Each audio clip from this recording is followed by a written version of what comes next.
जंगीर की तो हालत सितारा बहुत बुरी करवा देती है। अब जंगीर माफिया मांगने पे आ चुका है। भाई जी से बार बार रिक्वेस्ट कर रहा होता है कि प्लीज सितारा आप ले लें, मेरी जान छोड़ दें, लेकिन भाई जी कहाँ ये बात सुनता है। ये जंगीर को दबाने की कोशिश कर रहा है और जंगीर को बार बार ये कह रहा है कि भाई जो भी आपके पास माल है वो माल कहाँ है, आप जल्दी से मुझे दे दें वरना आपकी खैर नहीं है। अब जंगीर किस तरह से इस मुश्किल से अपने आप को निकालेगा। और दूसरी तरफ अगर देखा जाए ना तो सिद्रा अब असलम के क्लोज हो चुकी है। सिद्रा को इस बात का अंदाजा हो चुका है कि जंगीर ने कभी भी वापस नहीं आना और मेरा जो भाई है ये कभी भी ठीक नहीं हो सकता। तो मैं जल्दी से असलम को अपने जाल में फंसाऊं या इसके शिकंजे में मैं खुद चली जाऊं ताकि थोड़ी बहुत मेरी जो बची कुची जिंदगी है ये सुकून के साथ गुजरना शुरू कर दे। अब असलम किस तरह से सिद्रा के साथ धोखा करेगा, अगर सिद्रा के साथ धोखा होता है तो उसके बाद क्या सिद्रा को अपनी गलती का एहसास भी हो जाएगा। इस वक्त सितारा बैग के पास जाती है, बैग को ओपन करती है।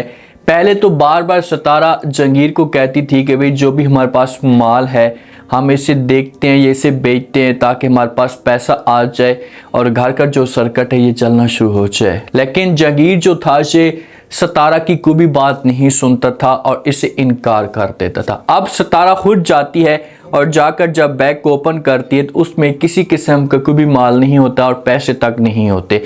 तो सितारा शोर मचाना शुरू कर देती है, ये जंगीर का गिरबान भी पकड़ती है। उसके बाद ये सब कुछ जाकर भाई जी को बता देती है। अब भाई जी के सामने नाटक भी करती है। भाई जी को बड़ा गुस्सा आता है और जंगीर को पकड़ लेते हैं। जंगीर को जिस वक्त पकड़ते हैं जंगीर को फर्श पे बैठा दिया जाता है।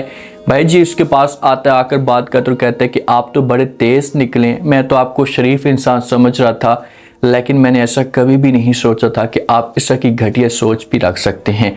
आगे से जंगीर जब ये बात सुनता है ना भाई जी अब इसके सामने सवाल करते और कहते कि बताओ माल कहाँ है, माल वापस चाहिए सितारा को। तो जंगीर जब ये बात सुनता है तो भाई जी के सामने रिक्वेस्ट करता है, हाथ जोड़ते और कहते हैं कि प्लीज़ आप मुझे माफ़ कर दें, मुझे इस बारे में कुछ भी नहीं पता और आप सितारा की बातों के ऊपर यकीन कर रहे हैं। सितारा बहुत ही तेज़ है, चालाक है और आपके साथ बहुत बड़ा धोखा कर सकती है, वो झूठ बोल रही है। लेकिन भाई जी ये बात नहीं सुनता और जंगीर को एक जोरदार थप्पड़ मारता है और जंगीर को उसके बाद कहते हैं कि जितना मैंने कहा है आप मुझे उतना बता दें, मुझे सितारा के बारे में आप कुछ भी ना बताएं कि अच्छी है से बुरी, मैं सब कुछ जानता हूँ। अब भाई जी भी ये चीज़ तो जानता है कि भाई सितारा अगर मुझे छोड़कर चली भी जाती है तो बस हमने जो अपना अच्छा वक्त गुजारना है, उसके बाद अगर ये भागकर किसी और के साथ जाती तो कोई टेंशन वाली बात नहीं है। जब जंगीर को थप्पड़ लगेगा ना तो उसके बाद फिर थोड़ा बहुत जंगीर को जब होश आएगा और ऐसा बताना शुरू कर देगा भाई जी को। उसे बोलेगा भाई मैंने यहाँ पर छुपा कर रखा हुआ है, या मैंने बेच दिया है, या मेरे पास मौजूद नहीं है, कुछ ना कुछ ऐसी कहानी ज़रूर बताएगा। उसके बाद जब जंगीर ये सारा माहौल देख चुका है कि भाई सितारा मेरे हाथ से निकल चुकी है तो अब जंगीर ये सोचना शुरू कर देगा कि चाहे जो कुछ भी हो जाए सितारा को और इस भाई जी को मैंने अपनी औकात याद दिलानी है। और फिर इस तरह से इन दोनों के बीच में मामलात जो होंगे और भी ज़्यादा ख़राब होना शुरू हो जाएंगे क्योंकि ड्रामा अब एंड के करीब पहुंच चुका है। तो भाई जी और जंगीर के बीच में लड़ाई शुरू होगी और इस तरह से फिर जंगीर की जो होगी ये डेथ होगी जब जंगीर को गोली जाकर लगेगी। असलम को जो भी पैसा मिलता है ना तो असलम को भी पैसा जो होता है इसे शॉप के अंदर नहीं डालता और ना ही बिजली का बिल अदा करता है। ये अपने पास एक अच्छी सी गाड़ी ले लेता है। अब घर वालों को झूठ बोलता है, जितना भी सिद्रा का ख़ानदान होता है उनके सामने थोड़ा सा चौड़ा बनता है क्योंकि सिद्रा ख्वाब देखना शुरू कर चुकी है असलम के। तो सिद्रा ये सोचती कि भाई असलम के पास अचानक से गाड़ी आ गई है, इसके पास कोई अच्छा सा बिजनेस है, इसे अपनी लाइफ को एंजॉय कर रहा है तो मुझे इसके बारे में सोचना चाहिए। तो असलम ऐसा सेट होना शुरू हो चुका है। लेकिन ज़ुबैर वालों के जो हालात हैं ये और भी ज़्यादा डाउन होते जा रहे हैं। घर का जो भी पैसा था या जो बच्चा कुछ जेवर था इन्होंने बेच दिया और असलम को जाकर दे दिया कि भाई आप जाने, आपका काम जाने, आपने ये शॉप चलानी है। लेकिन ज़ुबैर के जो शॉप के अंदर दूसरा लड़का होता है उससे असलम बिल्कुल भी अच्छा नहीं लगता। असलम को ये बार बार मना करने की कोशिश करता है तो आगे से असलम जो होता है उस लड़की के ऊपर चढ़ाई करते और कहते खबरदार आपने कोई भी ऐसी बात नहीं करनी, ये अब स्टोर मेरे हवाले है, ये सब कुछ मेरे कंट्रोल में आ चुका है, अब आपकी कोई भी बात नहीं मानी जाएगी। अगर आपने कुछ भी ऐसा किया ना तो आपके लिए अच्छा नहीं होगा।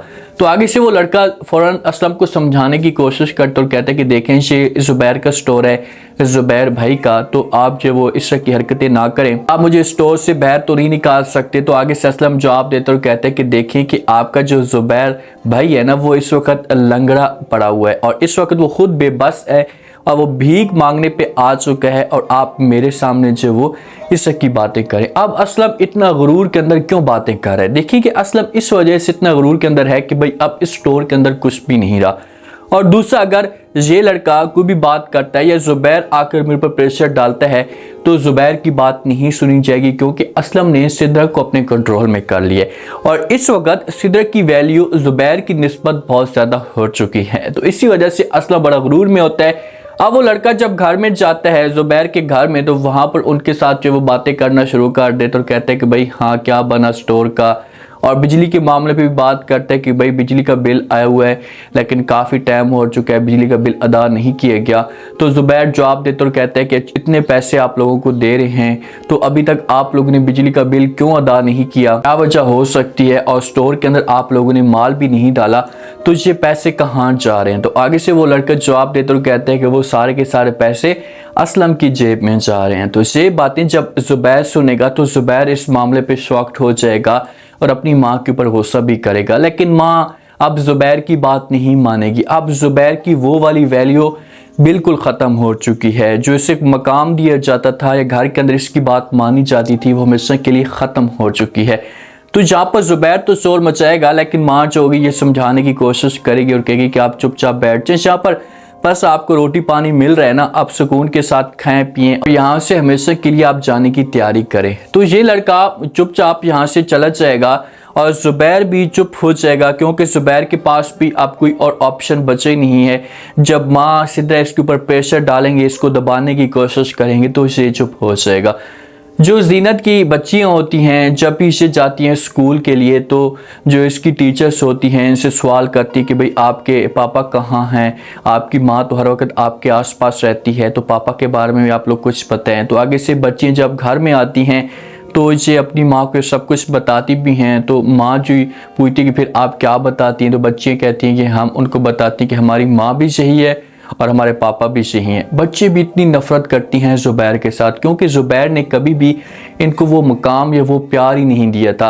अगर ज़ुबैर इनको मकाम वो प्यार देता तो ये आज उसको मिस करती और हो सकता है कि एक दफ़ा ज़रूर उसके पास अट जाती। असलम के पास गाड़ी आ जाती है और असलम जो होता है इसे सिद्रा को अपनी गाड़ी में बैठा कर लेकर चला जाता है, और वो लड़का जब दोबारा से घर में आता है तो इनको देखता है तो इसे भी बड़ा परेशान हो जाता है। अब लड़के को असलम के बारे में सब कुछ पता है, अमर जी को नहीं पता और सिद्रा को कुछ भी नहीं पता। तो इसी वजह से अमर जी को वो लड़का कहता है कि मैं चाहता हूँ ज़ुबैर भाई के पास उसके साथ मुलाकात करना चाहता हूँ, उसको सब कुछ बताना चाहता हूँ कि ये जो असलम है ये ठीक नहीं है और ये सिद्रा बाजी को बहुत बड़ा धोखा दे सकता है। लेकिन अमर जी भी मिली हुई है और इसी वजह से ये इस लड़के को यहीं से वापस भेज देगी और बोलेगी कि आप यहाँ से वापस चले जाएं और ख़बरदार अगर आपने कोई भी ऐसी बात करने की कोशिश की। असलम ऐसा नहीं है और असलम को हम असलम के ऊपर यकीन करते हैं और सिद्रा की जो शादी अब असलम के साथ ही होगी। तो इसी वजह से आप कंफ्यूज ना हो, चुपचाप यहाँ से जाएं और आप टेंशन मत लें और हमारे घर में आप जो दोबारा आने की कोशिश मत करना। अब असलम इस लड़के को किसी भी तरीके से स्टोर से हटाने की कोशिश करेगा। ज़ुबैर तो सब कुछ जानता है, ज़ुबैर तो अपने घर वालों को मना करेगा कि भाई आप लोग ऐसा कुछ भी ना करें, लेकिन घर वाले को भी बात नहीं मानेंगे।